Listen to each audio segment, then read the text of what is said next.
ఆ, జగద్గురు అయిన బ్రహ్మర్షి పితామహ పత్రి సార్ ఆశీస్సులతో స్వర్ణమాల పత్రి అమ్మ ఆ, ఆధ్వర్యంలో శైలజ మేడం గారికి వచ్చిన ఒక అద్భుతమైన మెసేజ్ ద్వారా పత్రిజీ మహిళా చైతన్యం 2 సంవత్సరాల క్రితం ఆవిర్భవించబడింది. అది ఆవిర్భవించిన దగ్గర నుంచి కూడా ప్రొద్దుట మధ్యాహ్నం కూడా 2 పూటల జూమ్ సెషన్ జూమ్ సెషన్ అవుతుందండి. ఈ జూమ్ సెషన్ లో పొద్దుట మార్నింగ్ 3 గంటలు అద్భుతమైన ధ్యానము, 1 గంట సజ్జన సాంగత్యము జరుగుతుంది. అలాగే మధ్యాహ్నం 2 గంటలకు 1 గంట ధ్యానము, 1 గంట క్లాసు సజ్జన సాంగత్యం జరుగుతుందండి. మరి ఇంత అద్భుతంగా ఈ పత్రిజీ మహిళా చైతన్యం జూమ్ సెషన్ ప్రారంభమై 2 సంవత్సరాలు అవుతుందండి. అలాగే ఈ జూమ్ సెషన్ ద్వారా ఎంతో మంది మాస్టర్స్ ప్రతి ఊరూరా రమ్మని పిలవడం ద్వారా 3 రోజులు వర్క్షాప్ జరుగుతుందండి.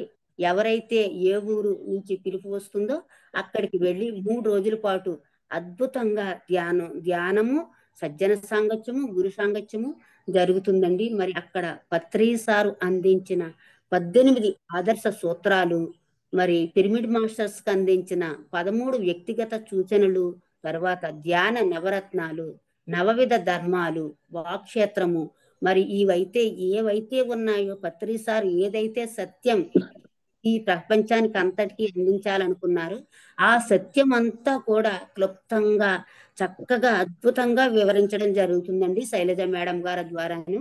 మరి ఇంతటి అద్భుతమైన కార్యక్రమం జరుగుతుందండి వచ్చే నెలలో 8, 9, 10వ తేదీల్లో జూన్ నెలలో పుత్తూరులో జరుగుతుందండి. అక్కడికి అందరూ ఆహ్వానితులే.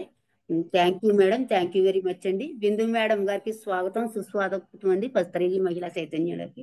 నమస్తే ఫ్రెండ్స్, నమస్తే అమ్మా.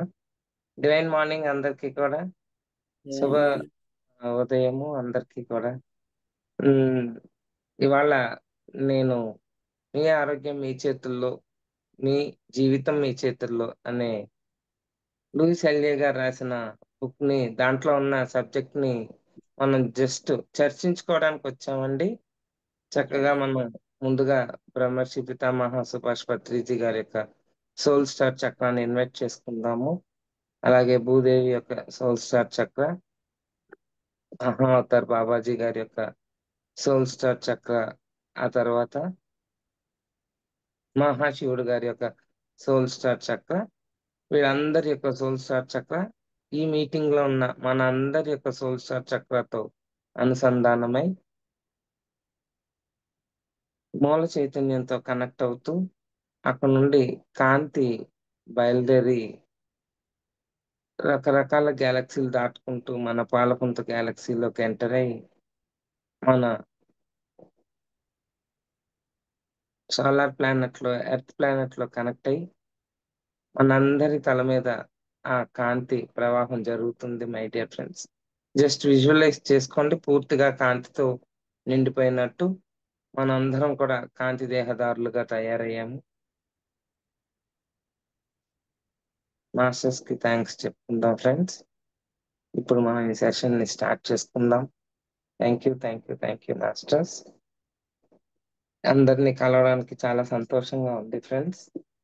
ముందుగా ఈ ఈ సమయంలో ఇప్పుడు భూమి ఉన్న పరిస్థితి ట్రాన్స్ఫర్మేషన్ పీరియడ్ లో ఉంది. అంటే మార్పు చెందే స్థితికి జరుగుతుంది. ఇక్కడ ఈ 3rd డైమెన్షన్ నుంచి 5th డైమెన్షన్ లోకి వెళ్ళిపోయింది ఎర్త్. ఎర్త్ మీద ఉన్న ప్రజలు, మనము, జీవులు అన్ని వెళ్ళిపోయినాయి. అన్ని 4 కింగ్డమ్స్ వచ్చినాయి ఇక్కడ. ఎక్కడ ఎర్త్ మీదకి mineral Kingdom, plant Kingdom, animal Kingdom, human Kingdom, ఈ 4 జీ జీవరాశి. అదే మీకు తెలుగులో కన్నా ఎక్కువ కొద్దిగా ఇంగ్లీష్ వస్తూ ఉంటది, అర్థం చేసేసుకోవడమే అలవాటు, ఈజీగా మనకు తెలిసినవి ఆల్రెడీ ఇవి. 4 కింగ్డమ్స్ ఎర్త్ మీద అసెండ్ అవడం కోసం వచ్చినాయి. ఇప్పుడు అసెన్షన్ లో అన్ని కింగ్డమ్స్ అసెండ్ అయిపోయినాయి. ఒక మానవ జన్మే అసెండ్ అవ్వట్లేదు ఇంకా 3D లోనే. అంటే ఇది ఏముంది అక్కడ కింద, ఇక్కడ ఏముంది అంటే 3వ పరిధిలో ఉండిపోతున్నారు, ద్వంద్వత్వంలో ఉండిపోతున్నారు. ఈ ద్వంద్వత్వంలో ఇది యాక్చువల్ గా మనం అందరం కూడా దివ్యాత్మ స్వరూపులం. ఇక్కడ పైన దివి నుండి భువికి దిగి వచ్చిన దివ్యాత్మ స్వరూపులం. ఇక్కడ అనుభవమే జ్ఞానాన్ని పొందడానికి వచ్చిన ఆత్మస్వరూపులం మనం అందరం. అట్లాగా వచ్చి ఇక్కడ ఈ 3వ పరిధిలో తెలుసుకోవడం కోసం అంటే బాగా ఇప్పుడు ఒక ట్రైన్ ఎక్కామనుకోండి, వెళుతూ ఉంటది, ప్రయాణం చేస్తూ ఉంటాం, చుట్టుపక్కల ఉన్న ఈ వస్తువులు ఏం కనిపించవు, స్పీడ్ గా వెళ్ళిపోతూ ఉంటది ట్రైన్. అటు చెట్లు ఇటు మనుషులు అన్ని స్పీడ్ గా వెళ్ళిపోతూ ఉంటాయి, మనకి ఏం అర్థం కాదు. అదే ట్రైన్ దిగామనుకోండి, అప్పుడు ఎంత బాగా అర్థం అవుతుంది. చెట్టు పుట్ట రాయి రప్ప ప్రతిదీ మనకి కులంకషంగా క్లియర్ గా అర్థం అవుతూ చూసుకుంటూ ప్రతిదీ చూసుకుంటూ వెళతాం, అంటే స్పీడ్ తగ్గిస్తాం అన్నమాట. పైన మన దివ్యాత్మలుగా ఉన్నప్పుడు బాగా శక్తితో ఉండేవాళ్ళం అన్నమాట, దివ్య శక్తులతోనూ మంచి జ్ఞానంతో ఫుల్. కానీ మనం ఈ భూమి మీదకి ఈ డ్యుయాలిటీ ద్వంద్వత్వాన్ని అర్థం చేసుకోవడానికి మన స్పీడ్ ని బాగా అజ్ఞానాన్ని పులుముకుని, మళ్ళా అక్కడ జ్ఞానం లేదు మనకి, ఇక్కడ ఇప్పుడు వచ్చాక నేర్చుకుంటున్నాం తెలుసుకుంటున్నాం, ఈ అజ్ఞానాన్ని పులుముకుని వచ్చాం. అంటే ఇది ఒక రూల్ అన్నమాట, ఎర్త్ మీద పుట్టే ముందు నువ్వు ఇక్కడికి రావాలి అంటే ఇది ఒక రూల్, ఏమీ తెలియని స్థితిలోకి ఇక్కడ వచ్చి జన్మ తీసుకోవాలి. ఇక్కడికి వచ్చి డ్యుయాలిటీలో అంటే ద్వంద్వత్వంలో మనం జ్ఞానాన్ని నేర్చుకోవాలి. ఆ జ్ఞానం ఎలాగొస్తుంది? మంచి చెడు, రేయి పగలు, పేద గొప్ప, ఇలాగా ఆపోజిట్లు ఉన్నప్పుడు నేర్చుకున్నాం ఇక్కడ. ఇప్పుడు భూమి అసెన్షన్ లోకి వెళ్ళిపోయి వన్నెస్ లోకి వెళ్ళిపోయింది, ఉన్నదల్లా ఒకటే అక్కడ. ఆ ఒక్కటి దాన్ని మనం అర్థం చేసుకోవడానికి ఈ ద్వంద్వత్వం నుంచి ఇప్పుడు వన్నెస్ వెళ్ళిపోతుంది. ఇది మనం అందరం ఎనర్జీ సిస్టమ్ చేంజ్ అవుతుంది. ఈ ఎనర్జీ సిస్టమ్ ని అర్థం చేసుకోవాలి అంటే మనలో మార్పు ఎక్కడ రావాలంటే మానసికంగా ఆలోచన విధానంలో మార్పు రావాలి. ఇంకెక్కడా లేదు, నువ్వు ఇంకెక్కడ మారినా ఆ, నువ్వు అసెన్షన్ కి చాలా కష్టం అవుతుంది. అసెండ్ అవ్వాలి అంటే నీ ఆలోచన విధానం, నీ మానసిక స్థితిలో ఆలోచన విధానాలు మార్పు చెందాల్సిందే ఖచ్చితంగా. ఇంతకు ముందు ఇక్కడ ఆలోచించే వాళ్ళం రైట్ ఆ రాంగ్ అని, ఇప్పుడు హార్ట్ కాన్షియస్నెస్, ఫిఫ్త్ డైమెన్షన్ అంతా కూడా ప్రేమతత్వంతోనే అందరిని అర్థం చేసుకోవాలి. ఎవరు మనల్ని అర్థం చేసుకోరు, అది ఎప్పుడు ఉండేదే. మనమే అందరిని అర్థం అంటే మన స్థితిని మనం పెంచుకునే కొద్దీ ఏమవుతుందంటే ఉన్న స్థితి నుంచి ఉన్నతంగా తయారయ్యేటప్పుడు ఏమవుతుందంటే అవతల వ్యక్తిని మనం అర్థం చేసుకునే స్థితి, అంటే టీచరు పిల్లల్ని ఎలా అర్థం చేసుకోవాలి స్కూల్లో, అదే పిల్లల్ని టీచర్ అర్థం చేసుకోలేదు కానీ పిల్లలతో సమానంగా ఉందనుకోండి, టీచర్ చెప్పింది పిల్లలు ఎవరు వినరు అన్నట్టు. జ్ఞానం టీచర్ కి ఎక్కువ ఉంటుంది పిల్లల కన్నా, అంటే వాళ్ళ చదువుకునే ఆ స్థితిలో ఉన్నారు కాబట్టి పరీక్షలన్నీ రాసి మనం కూడా సాధన చేసి ధ్యానం చేసి మనం ఒక టీచర్ స్థితిలో ఎదిగినప్పుడు మనకన్నా ఇంకా హయ్యర్ టీచర్స్ ఉన్నారు పైన. ఆ జ్ఞానాన్ని పెంచుకుంటూ వెళ్ళే కొద్దీ ఏమవుతుందంటే స్థితులు మారుతూ ఉంటాయి. అజ్ఞాన స్థితిలో ఉన్న మనుషుల్ని మనం ధ్యానం నేర్పించి జ్ఞానాన్ని పెంచి వాళ్ళని కూడా హయ్యర్ డైమెన్షన్ కి అంటే పై పై స్థాయికి తీసుకెళ్తున్నాం అనమాట. మనకు మన పత్రిజీ గారు మన గురువు గారు ముందు భూమి మీదకి ఆ పని మీదే వచ్చారు. ఎక్కడెక్కడ ఎటువంటి ఆత్మలు ఇక్కడ ఉన్నాయో అంటే ఆత్మస్వరూపులే కదా మనం అందరం, ఈ శరీరాన్ని ధరించి వచ్చాం ఇక్కడికి భూమి మీదకి, మళ్ళా ఈ శరీరాన్ని వదిలేసేసి మళ్ళా మన స్వస్థలానికి వెళ్ళిపోయే ఆత్మస్వరూపులం మనం అందరం. కానీ వెళ్ళడానికి ముందు జ్ఞానాన్ని నేర్చుకోవడానికి భూమి మీదకి వచ్చాం అనమాట. ఇటువంటి జ్ఞానం మనకి ఇది దివ్య జ్ఞానం, ఆత్మకి సంబంధించిన ఆత్మజ్ఞానం అన్నమాట. ఇది అంత సులువు కాదు, దీన్ని పొందాలి అంటే సాధన చాలా అవసరం మై డియర్ ఫ్రెండ్స్. ముందుగా ధ్యానం చేస్తాం, జ్ఞానాన్ని పొందుతాం, కానీ ఆచరణలో పెట్టాలి. అప్పుడే నువ్వు ద్వంద్వత్వం నుంచి ఏకత్వంలోకి రాగలుగుతావు. ఇప్పుడు ఈ అనారోగ్యం అనేది ఏమిటి అంటే భగవంతుడితో మాట్లాడే భాష అన్నమాట. అంటే మనం మాట్లాడే ఈ భౌతికమైన మాట కాకుండా నీ శరీరం నీ ఆత్మతో మాట్లాడుతూ ఉంటది ఈ అనారోగ్యంతో. అనారోగ్యం ఎందుకు అంటున్నాం? ఆరోగ్యంగా ఉండవలసిన ఈ శరీరం అనారోగ్యం ఎప్పుడైతే పాలవుతుందో అప్పుడు ఆ అనారోగ్యం ద్వారా నీకు జ్ఞానాన్ని ఇస్తూ ఉంటది. నువ్వు సరిగ్గా లేవు, నువ్వు ఎలాగ ఉండాలి నీ జీవితంలో, ఏమి నేర్చుకోవాలి, ఎట్లాగా నువ్వు అర్థం చేసుకోవాలి, ఈ సిచ్యువేషన్స్ ని నీ శరీరంలో ఆలోచన విధానాలు మార్చు అని ప్రతి అవయవం నీతో మాట్లాడుతూ ఉంటాయి. ఆ మా దాన్ని అర్థం చేసుకునే స్థితికి మనం ఎదగాలన్నమాట. ఈ అనారోగ్యం ద్వారా భగవంతుడితో మాట్లాడే మాటల్లాగా, అంటే ఏది సత్యం, సత్యం వైపుకి నేను తీసుకెళ్తుంది. ప్రతి నొప్పి కూడా, నీ శరీరంలో ఉన్న ప్రతి నొప్పి కూడా నీతో మాట్లాడే భాష. అది నొప్పి కాదు, కానీ మనం దాన్ని తట్టుకోలేక, దాన్ని అర్థం చేసుకోలేక, మనం దాన్ని ఏం చేస్తున్నాము, మందులు వేసుకునో లేకపోతే వేరే విధంగా దాన్ని మనం అంటే ఆలోచన మార్చుకుంటే తగ్గుద్ది. ఆలోచన ఎక్కడ మార్చాలి? మన బ్రెయిన్ లో. ఏమని మార్చాలి? ఇంతకు ముందు స్వార్థం, ఏదైతే హర్షడ్వర్గాలు ఉన్నాయో, కామ, క్రోధ, లోభ, మద మాత్సర్యాలు ఏవైతే ఉన్నాయో, దీన్ని పూర్తిగా తీసివేసి ప్రేమతత్వంలోకి రావాలి. ఈ హర్షడ్వర్గాలు అనేవి డ్యుయాలిటీకి సంబంధించింది, ద్వంద్వత్వానికి సంబంధించింది. ఇవి ఎటువంటి ఇవి కూడా పనికి రావు. ఇప్పుడు ఈ సమయంలో ఉండొచ్చు, కోపం ఉండాలి, కొంచెం శాంతం, అన్ని కొద్ది కొద్ది పాళ్ళల్లో ఉండొచ్చు. ఇది ఈర్ష్య, ద్వేషం, ఇవన్నీ ఎంతవరకు? ద్వేషం దేనికి? ద్వేషం ఇప్పుడు టీచర్ కి కోపం లేకపోతే పిల్లలకి పాఠం నేర్పించగలదా? మై డియర్ ఫ్రెండ్స్, చెప్పండి. ఎన్ని రకాల పిల్లలు ఉంటారు, ఎంతమంది పిల్లలు ఉంటారు?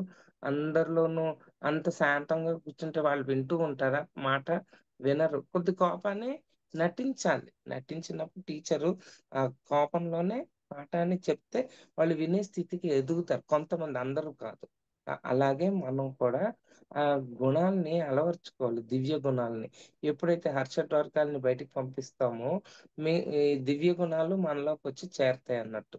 దానికే ఈ మీ ఆరోగ్యం మీ చేతుల్లో ఎందుకు చెప్తున్నాం అంటే, ఈ బుక్ చాలా డిక్షనరీ లాగా, ఒక డిక్షనరీ ఇంట్లో ఉండాలి. ఇది అందరికి, ప్రతి ఒక్క వ్యక్తి కూడా ఈ పుస్తకాన్ని ఇంట్లో ఉంచుకోవాలి.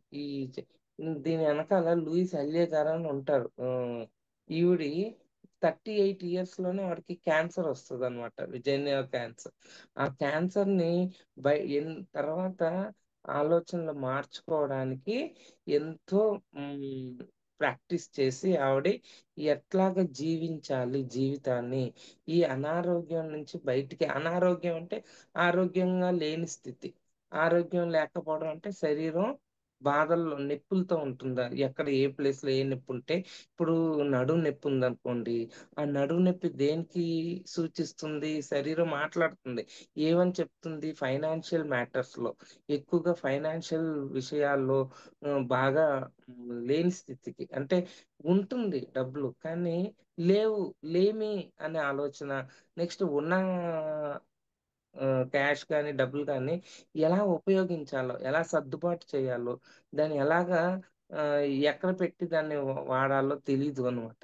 డబ్బు కొరత అని, లేమి అనే ఫీలింగ్ ఏం చేస్తుంది అంటే నడుము నొప్పి తీసుకొస్తుంది. నడుము చెప్పుద్ది, అమ్మ తల్లి, ఇక్కడ సముద్రం అంతా ఇచ్చింది, నువ్వు స్పూన్డే తెచ్చుకుని లేదు లేదు అనుకుంటున్నావు, ఇక్కడ చాలా ఉంది, కానీ నీ ఆలోచనని మార్చుకో. ప్రకృతిలో ఎంతో ఇచ్చింది, దాన్ని నువ్వు అడగడం నేర్చుకోవాలి. ఇస్తే అది తీసుకోవడం తెలియట్లేదు మనకు. అడగడం తెలియట్లేదు, ఇస్తుంది కానీ తీసుకోవడం తెలియట్లేదు. ఎక్కడ? ఎందుకని?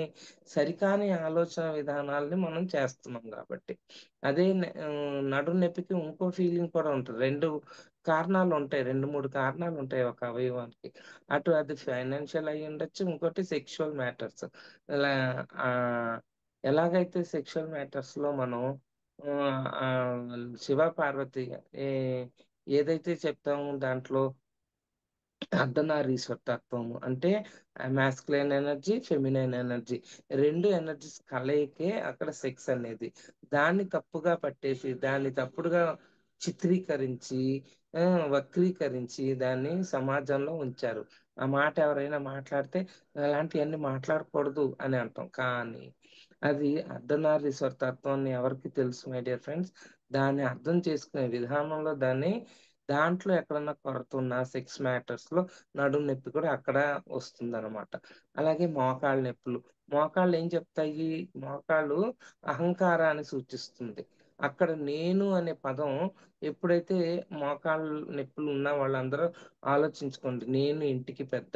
కానీ మై డియర్ ఫ్రెండ్స్, ధ్యానం చెయ్యకపోయినా, జ్ఞానం తెలుసుకోకపోయినా, ఆ ఆలోచన నీలో ఉన్న విషయమే నీకు తెలీదు. ఒప్పుకోం. ముందు ఫస్ట్ మనం మనల్ని ఒప్పుకోవాలి. ఎందుకు అంటే సరికాని ఆలోచన విధానాలనే మనలో ఇంజెక్ట్ చేయబడ్డది చిన్నప్పటి నుంచి కానీ ఎవరు తప్పు లేదు, ఇది తప్పు పట్టడానికి కాదు ఇక్కడ. తల్లిదండ్రులు నేర్పించింది కానీ మన సమాజంలో మనకి కొన్ని నమ్మకాలు ఏర్పరిచి ఉన్నాయి. అలాగే స్కూల్కి వెళ్తే కొన్ని టీచర్ల నమ్మకాలు. టీచర్ ఏం చెప్పొద్ది, చిన్నపిల్లప్పుడు నువ్వు ఆ, ఎవరు చెప్పిన మాట వినొద్దు, నువ్వు ఒంటరిగా స్కూల్కి వచ్చి ఎవరిని ఏమన్నా నువ్వు పలానా చాక్లెట్ ఇస్తాను, నువ్వు ఎవరితోనో మాట్లాడి వాళ్ళతో సంభాషించు, ఎవరు పడితే వాళ్ళని యాక్సెప్ట్ చేయని చిన్నప్పుడు చెప్పరు. ఎవరి ఎవరి జోలికి వెళ్ళకమ్మా, ఏ ఆంటీ అంకుల్ పిలిచినా వెళ్ళొద్దు, నువ్వు ఎవరితోనూ ఎక్కువగా కలవద్దు, స్కూల్కి వెళ్తావు, నీ పని చూసుకో, ఇంటికి వచ్చే అంటాం. అప్పుడు ఆ వయసుకి అది కరెక్ట్. అదే పెద్ద వయసు అయ్యాక నువ్వు ఎవరితోనూ మాట్లాడకుండా ఉన్నావనుకో, స్నేహితులు నీకు అస్సలు ఉండరు నీ జీవితంలో. సో ఒక వయసు వరకు అది కరెక్ట్, అంతేగాని మన అలాంటి నమ్మకాలు ఎన్నో మనలో సరికాని నమ్మకాలని సత్యాన్ని పెట్టేసుకుని మన జీవితాల్లో జీవిస్తూ, అదేమో దాన్ని దాటుకుని వెళ్ళలేక, ఆ డ్యుయాలిటీ ఒకటి వన్నెస్ లోకి వెళ్ళలేక, సత్యాన్ని తెలుసుకోలేక మనం చాలా సతమతం అవుతూ ఉన్నాం అనమాట. సో ఇక్కడ ఇవాళ చెప్పొచ్చేది ఏంటంటే, మీ ఆరోగ్యం మీ చేతుల్లో.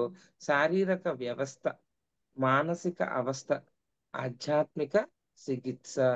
ఎప్పుడు ఆధ్యాత్మిక చికిత్స అవుతుంది? సత్యాన్ని తెలుసుకున్నప్పుడు అది ఆధ్యాత్మిక చికిత్స అవుతుంది.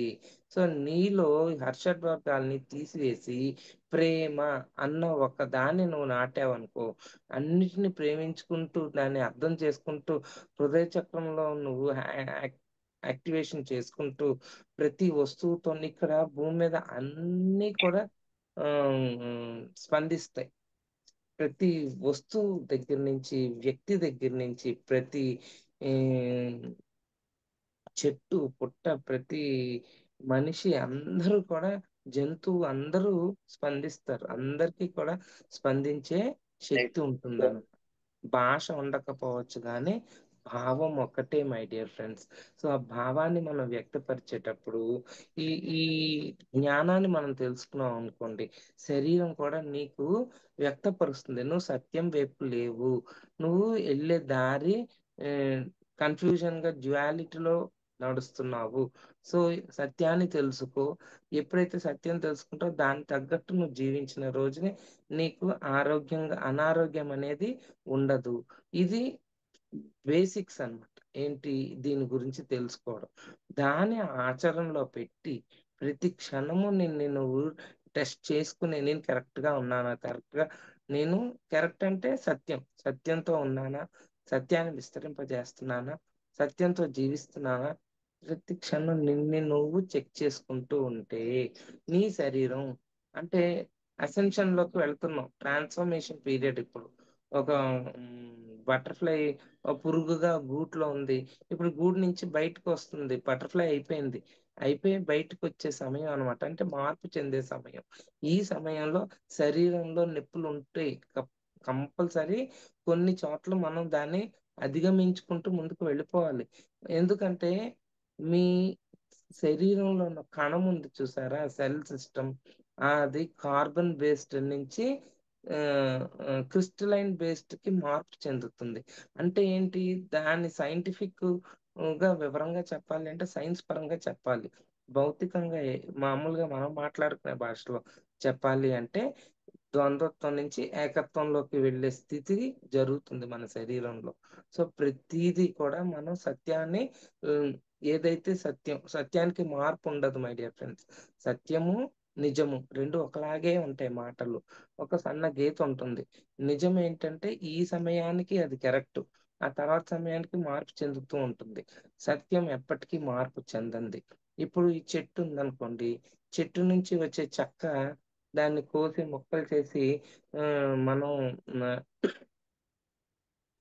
కుర్చీలు, టేబుల్ ఇలాగ చేసుకుంటూ ఉంటాము.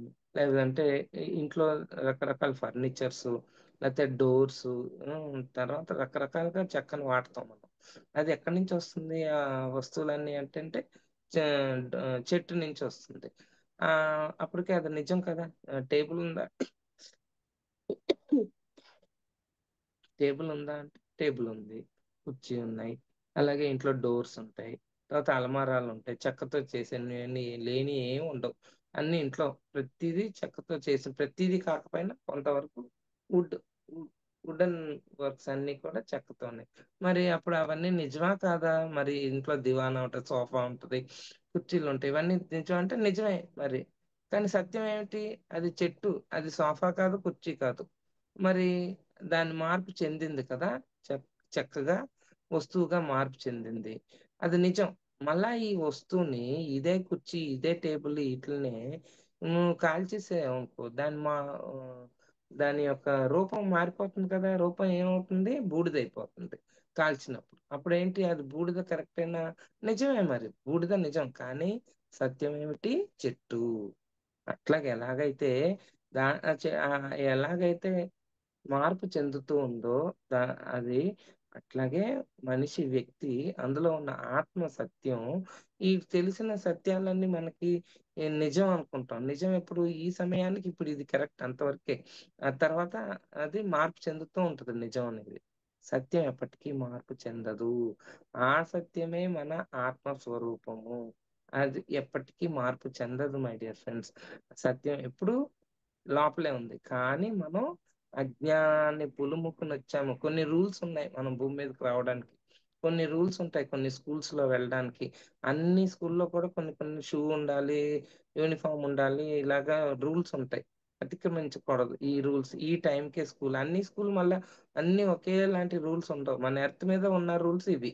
ఈటికి మనం అనుగుణంగా భూమి మీదకొచ్చాం. ఏంటి ఆ రూల్స్ అంటే అజ్ఞానాన్ని పులుముకోవాలి. మీరందరూ శక్తివంతులే, జ్ఞానవంతులే పై లోకాల్లో ఉన్నంత వరకు. మన పూర్ణాత్మ స్థితిలో మనం అందరం జ్ఞానవంతులమే. కానీ ఈ పరిధి మూడో పరిధి, ఈ వైబ్రేషను, ఈ కింద స్థాయికి దిగాలి అంటే అజ్ఞానాన్ని పులుముకొని వచ్చామనమాట. You can heal your body, heal your life అని చెప్పాను కదా! అది లూయిస్ ఎలియా గారి ఇంగ్లీష్‌లో ఉంటుంది ఆ బుక్కు.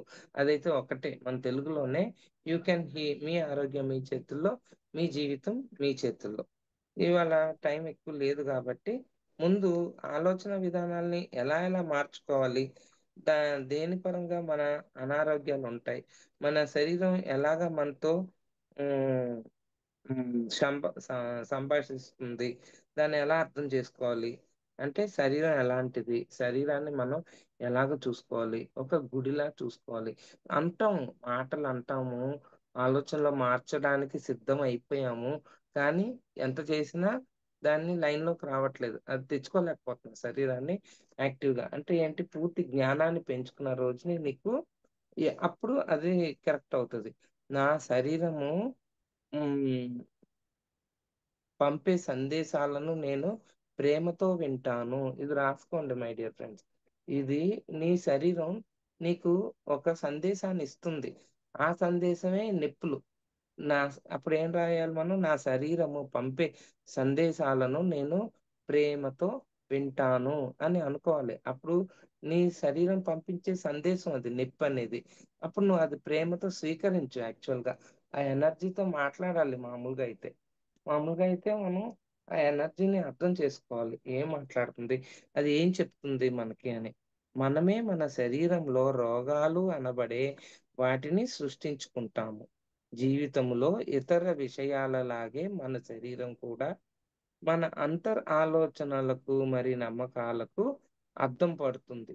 మనము కాస్త సమయం కేటాయించి వింటే మన శరీరం ప్రతి క్షణము మనతో జరిపే సంభాషణను వినవచ్చు. మన శరీరములోని ప్రతి చిన్న కణము, మనము చేసే ప్రతి ఆలోచనకు, మరి మనం పలికే ప్రతి వాక్కుకు ప్రతిస్పందిస్తుంటుంది. చూసారా ఫ్రెండ్స్ ఎంత సత్యం ఇది. ఇది చాలా అంటే నిజం కాదు. నిజము మార్పు చెందుతూ ఉంటది. ఇది మార్పు చెందదు. సత్యం ఏమిటంటే మన శరీరము మనతో మాట్లాడడానికి చిన్న చిన్న కణము మనము చేసే ప్రతి ఆలోచన దేనితో కనెక్ట్ అవుతది? మనం చేసే ఆలోచనతో కనెక్ట్ అవుతది మన శరీరం. మనం చేసే ప్రతి ఆలోచనకు మరి మనం పలికే ప్రతి వాక్కుకు ప్రతిస్పందిస్తుంటుంది. మనం ఏం మాట్లాడుతాం, ఏ వాక్కుని బయటికి చెప్తున్నామో అదే నీ జీవితంలో నీకు జరిగేలాగా చేస్తుంది. మనం ఏదైతే నమ్ముతామో దాన్నే చెప్తాము మై డియర్ ఫ్రెండ్స్. అది చెప్పిన దాన్నే మన ఆచరణలో పెట్టేసరికి ఖచ్చితంగా ఈ శరీరంలో మార్పులనేది, మార్పంటే ఏంటి? నొప్పుల ద్వారా.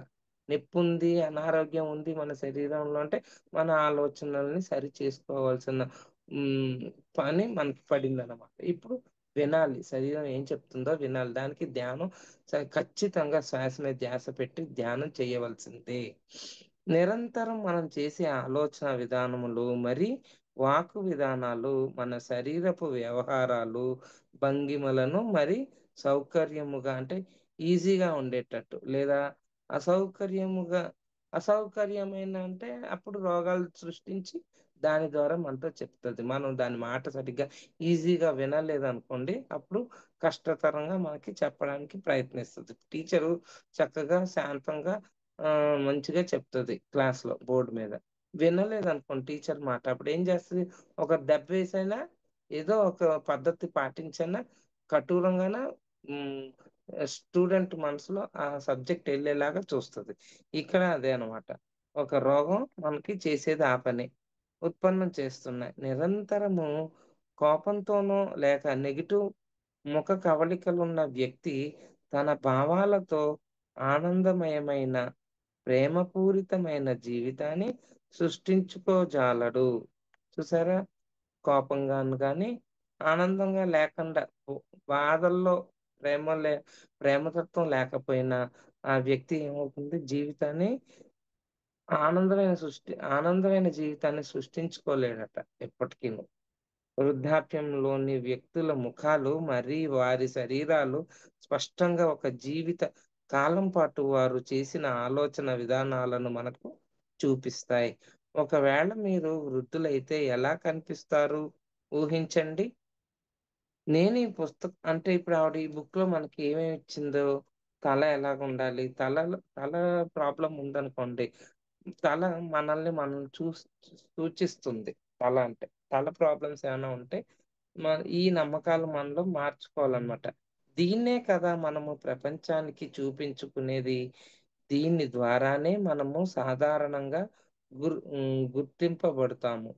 ఏదైనా మన తల భాగంలో తప్పుంటే సాధారణంగా మనలో ఏదో తప్పున్నట్లుగా భావిస్తాము. చిన్న తప్పుంటే కూడా మనం ఏం చేస్తాం దాన్ని, నాలో చాలా పెద్ద తప్పే చేసేసాను నేను అని మనకి మనమే బాధపడుతూ, మనల్ని మనం కృంగదీసేసుకుంటూ, ఎటు ఆనందం లేకుండా మన లోపల మనమే భావన చేసేసుకుంటూ ఉంటాం. బలాన్ని సూచిస్తాయి. ఏంటి? మన తల మీదున్న వెంట్రుకలు. వెంట్రుకలు చాలా మందికి ఊడిపోతున్నాయి అంటున్నారు ఈ కాలంలో. సో, దానికి రకరకాల కారణాలు ఉండొచ్చు గాక ఫ్రెండ్స్. కానీ one of the main reason ఏంటి అంటే దాన్ని మనం అర్థం చేసుకోకపోవడం. ఏంటి అర్థం చేసుకోకపోవడం? వెంట్రుకలు బలాన్ని సూచిస్తాయి. మనము భయానికి మరి ఆహ్, ఆదుర్దాకు లోనైనప్పుడు మన భుజాల నుండి ఆ నెగెటివ్ ప్రకంపనాలు బయలుదేరి తల భాగమంతా వ్యాపించి ఇంకా కళ్ళ వరకు వ్యాపిస్తాయి. ఏంటది? మనము భయానికి ఆదుర్ద అంటే యాంగ్జైటీ. ఈ 2 మన భుజాల్లో నుంచి వైబ్రేషన్స్‌ని బయటికి పంపిస్తాయట. ఆ భుజాల నొప్పులున్నా, ఏమన్నా మెడ కండరాలు లాగేసినా వీళ్ళందరికీ ఏంటి లోపల ఉండేది భయము, ఆదుర్ద. ఈ 2 చెక్ చేసుకోవాలి ఫ్రెండ్స్. మనం నిజంలో ఉన్నాం. ఒకరోజు ఒకలాగుంటది. ఇంకో రోజు ఇంకోలాగుంటది. అది నిజతత్వం అది. నిజాల్లో ఉంటాం. ఆ సమయానికి ఆ నమ్మకాలను బట్టి ఆ నొప్పులొస్తూ ఉంటాయి. సత్యానికి వెళ్ళామనుకోండి, నేను ఆత్మను, నేను ఏం చేస్తున్నాను, నాలో ఎటువంటి భావనలు నేను క్రియేట్ చేస్తాను, ఎట్లాంటి ఆలోచనలు ఆలోచనలు చేస్తున్నాను అని అర్థం చేసుకోవాలి. మన ఆలోచనల్ని పట్టుకోవాలన్నమాట. అక్కడ ఏమవుతుంది అలాగప్పుడు తల భాగమంతా వ్యాపించి, ఇంకా కళ్ళ వరకు వ్యాపిస్తాయి. ఒక వెంట్రుక కేశనాళము నుండి పెరుగుతుంది. ఎప్పుడైతే తల చుట్టూ ఆవహించి ఉన్న చర్మము టెన్షన్ పడ్డప్పుడు అధిక ఒత్తిడికి లోనవుతుందో, అప్పుడు ఆ వెంట్రుకలు ముడుచుకుపోయి, ఊపిరి పీల్చుకోలేక చనిపోయి, మరి ఆ వెంట్రుకలు రాలిపోతాయి.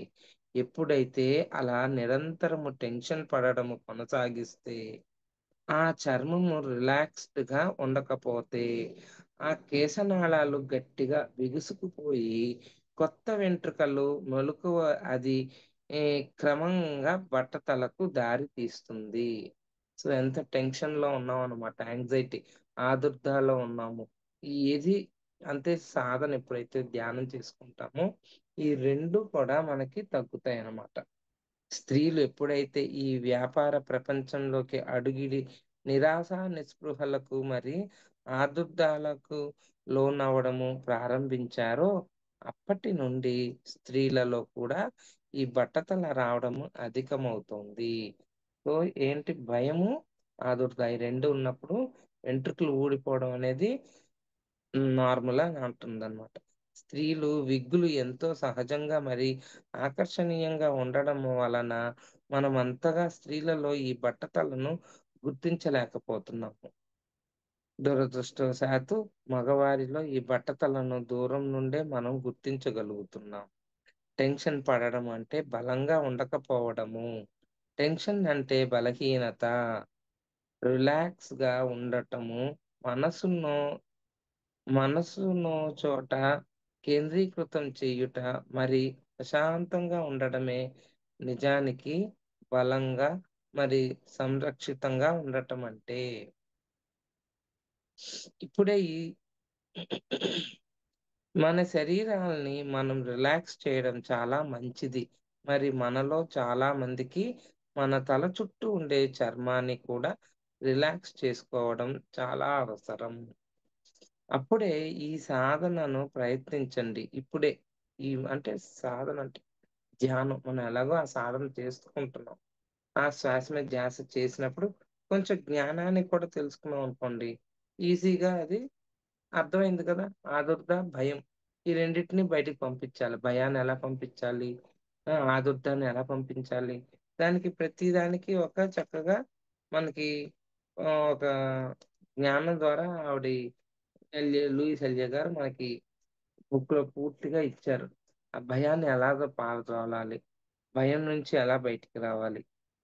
ఈ నొప్పులు ఎలాగా మన శరీరాల్లో ఉంటాయంటే, మన ఆలోచన విధానం ఎలా ఉంటుందంటే, ప్రేమ కోసము పరితపించడము, తాను ఒప్పుకోబడాలని తీవ్రంగా ఆశించడము. కొంతమంది మనల్ని ఎప్పుడు చూసినా తిడుతూనే, ఏదో ఒకటి అంటూనే, ఏ చేశావులే, పెట్టావులే, ఏం చేశావులే అని ఎప్పుడు మన మీద కంప్లెయింట్స్ చెప్తూనే ఉంటారు. అటువంటప్పుడు మన ఆలోచన, మనల్ని ఎవరు ప్రేమించట్లేదు, నన్నెవరు యాక్సెప్ట్ చేయట్లేదు.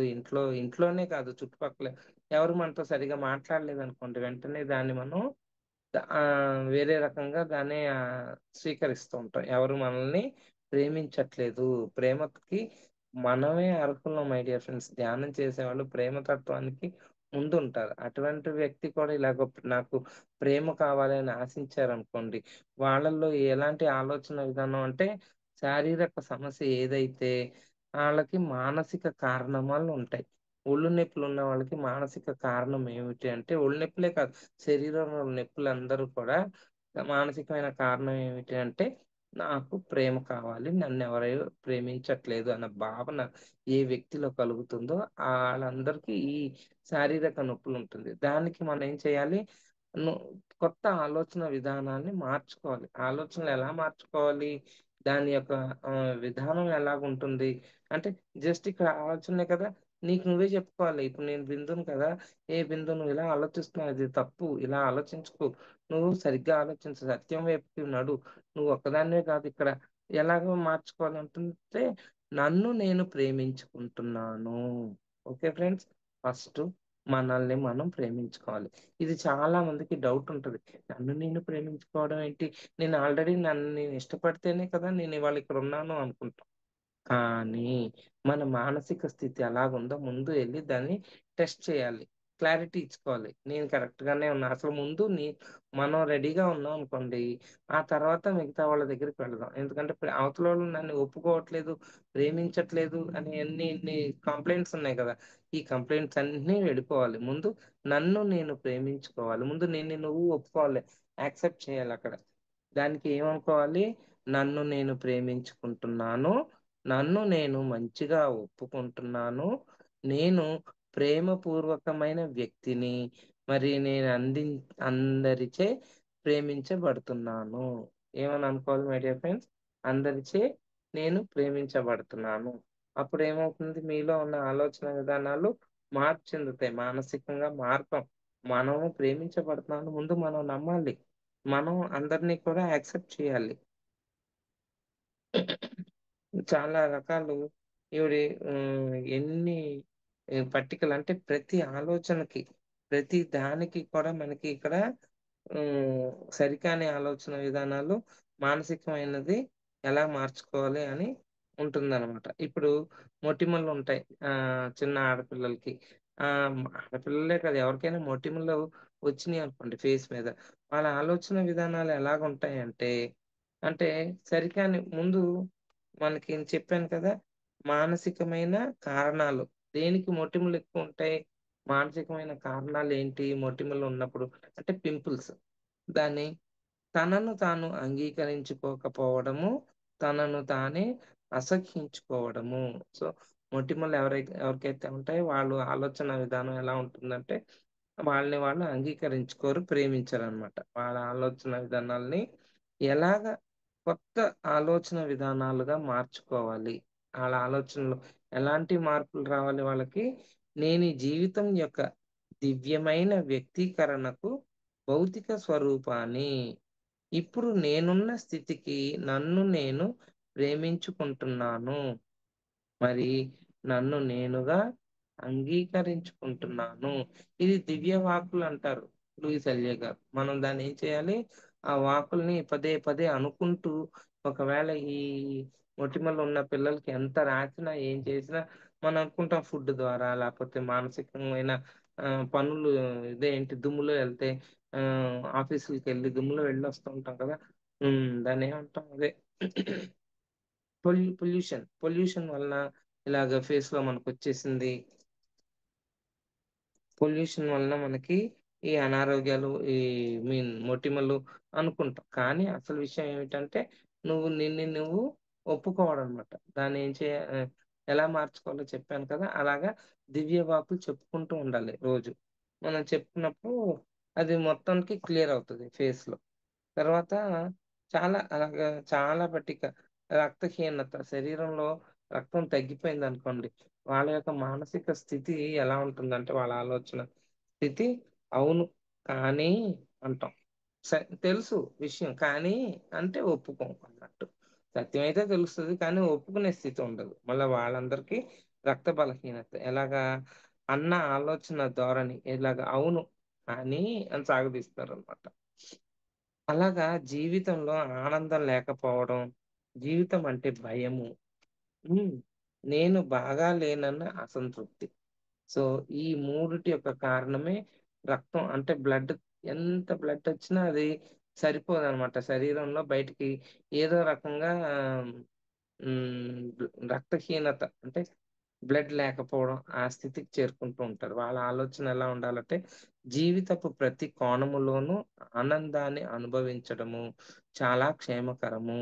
నేను జీవితాన్ని ప్రేమిస్తున్నాను. ముందు జీవితాన్ని నేను ప్రేమిస్తున్నాను. ముందు జీవితాన్ని ప్రేమించే ముందు మనల్ని మనం ప్రేమించుకోవాలి మై డియర్ ఫ్రెండ్స్. దానికే ఇందాక చెప్పాను కదా! మనం ఎటువంటివి చేసినా అన్నీ కూడా దివ్యత్వమే. మన డిజైనే ఈ భూమి మీదకొచ్చింది.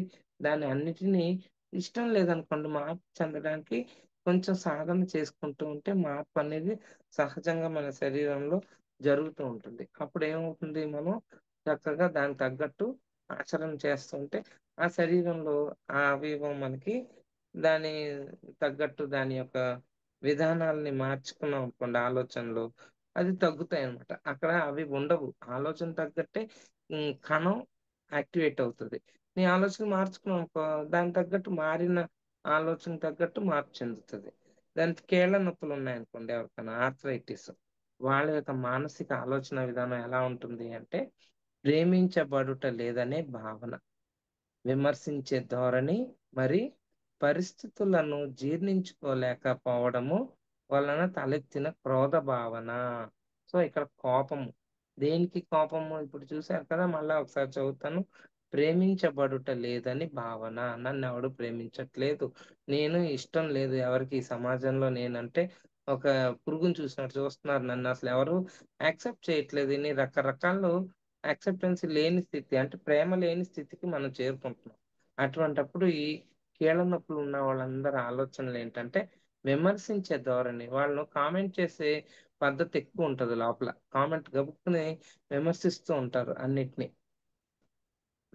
మరి పరిస్థితులను జీర్ణించుకోలేక పోవడము వలన తలెత్తే క్రోధ భావన. క్రోధం అంటే కోపం. కోపాన్ని ఎక్కువ పెంచేసుకోవడం. ఆ పరిస్థితుల్ని జీర్ణించుకోలేక. ఓ ఇద్దరెళ్లారనుకోండి, ఆళ్ళిద్దరు ఎవరు ఏంటి భార్యాభర్తలా? లేతే లవర్సా? లేతే అన్నా చెల్లుళ్ళా? తెలిసేసుకోవాలి. తెలుసుకోపోతే నిద్ర పట్టదు, ఇక్కడ తిండెక్కదు. చెప్పాను కదా! జీవితంలో అవన్నీ మన జీవితాల్ని మార్చేసి, మన ఆలోచనలు మార్చేస్తున్నాయి.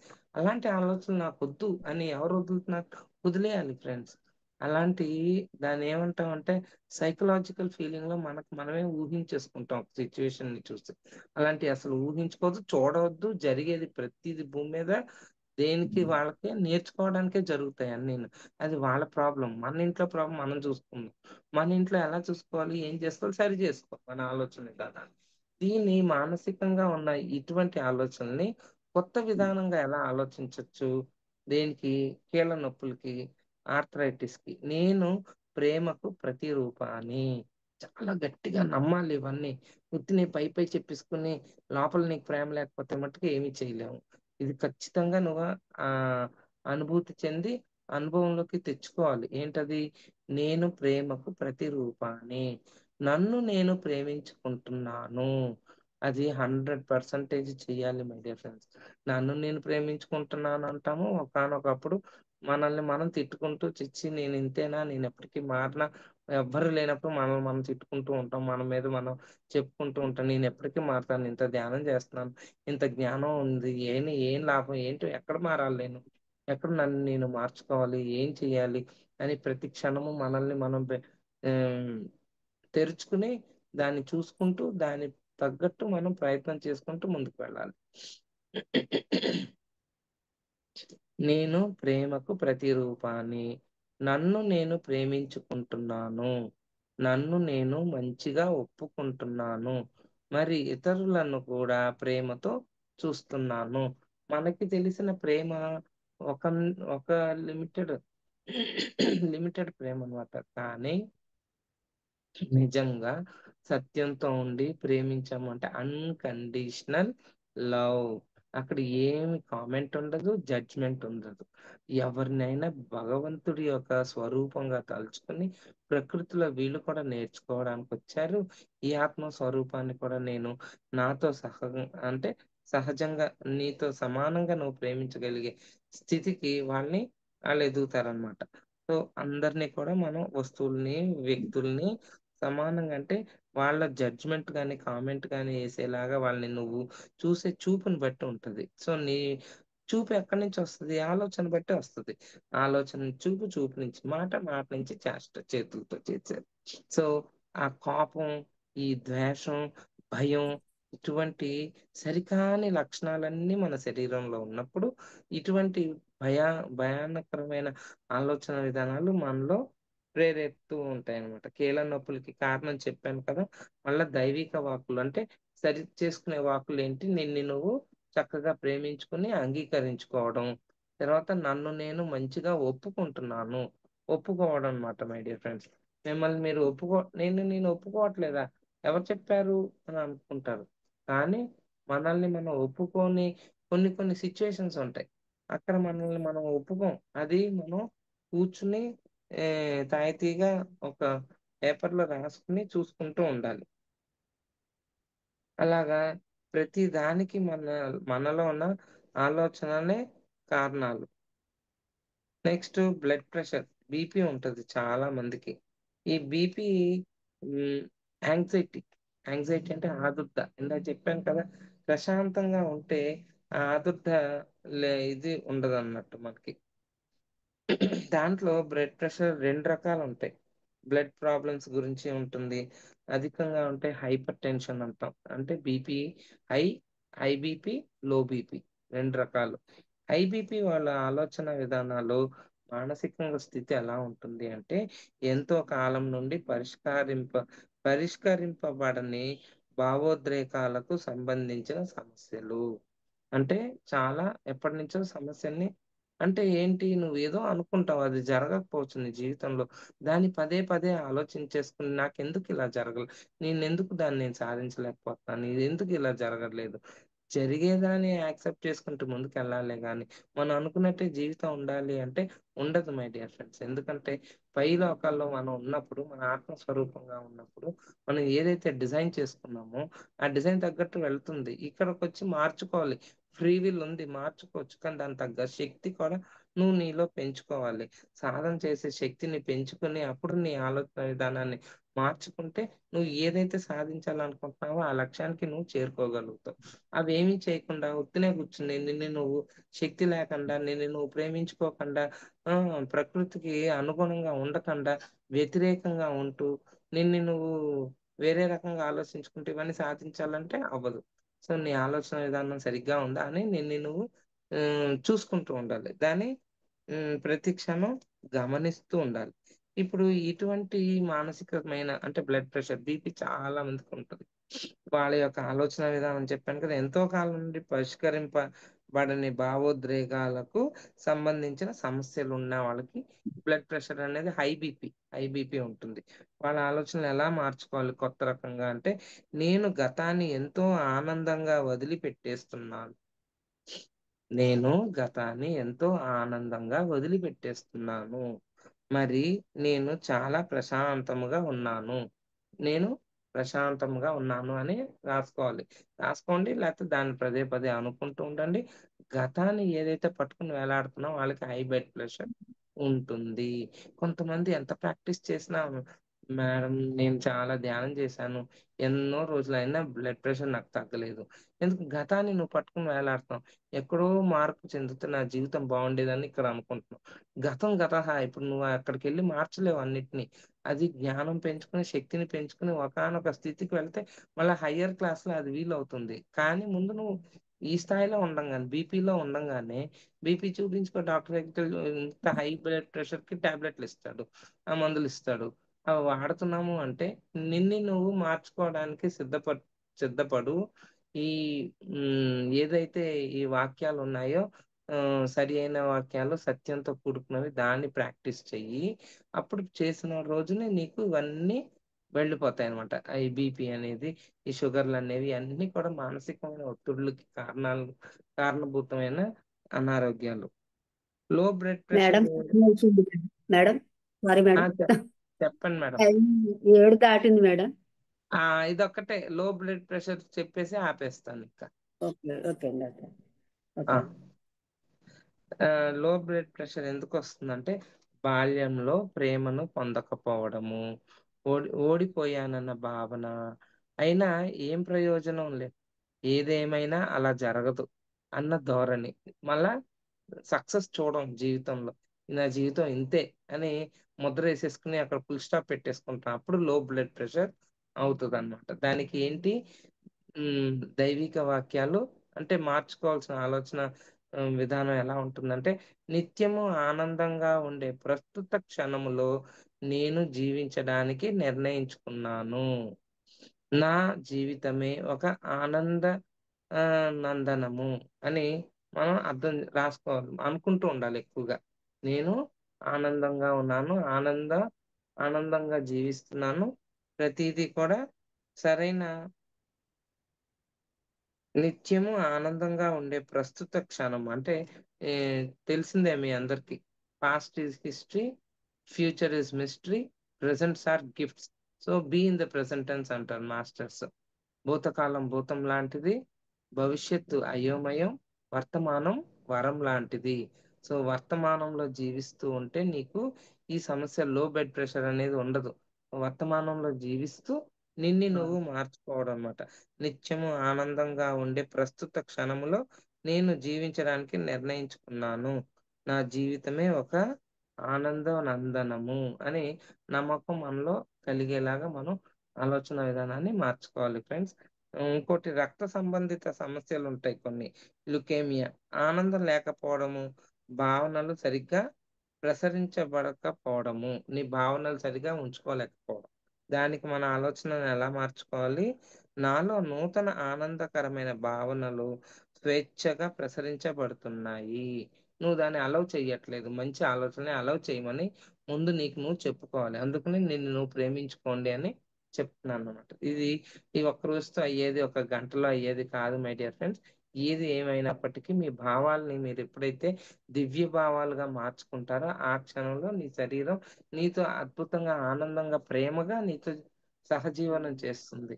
ఓకే. నాకు ఈ అవకాశం ఇచ్చిన మీ అందరికీ కూడా కృతజ్ఞతలు చెప్పుకుంటూ, ఈ పత్రిజీ మహిళా చైతన్యంలో కూడా ఈ టీం అందరికీ కూడా చక్కగా వాళ్ళందరూ సేవ చేస్తున్నారండి. ఎంతో అద్భుతంగా జ్ఞానాన్ని విస్తరింపజేస్తున్నారు అన్ని ఊర్లకు వెళ్ళి. ఇది ఇంకా విస్తరింప జరగాలని, ఇంకా అన్ని విదేశాలకు వెళ్ళాలని కోరుకుంటూ, ఈ టీం అందరికీ కూడా నా కృతజ్ఞతలు తెలుపుకుంటూ, thank you, thank you, thank you friends. Thank you madam. Thank you అండి. థ్యాంక్ యూ వెరీ మచ్ అండి.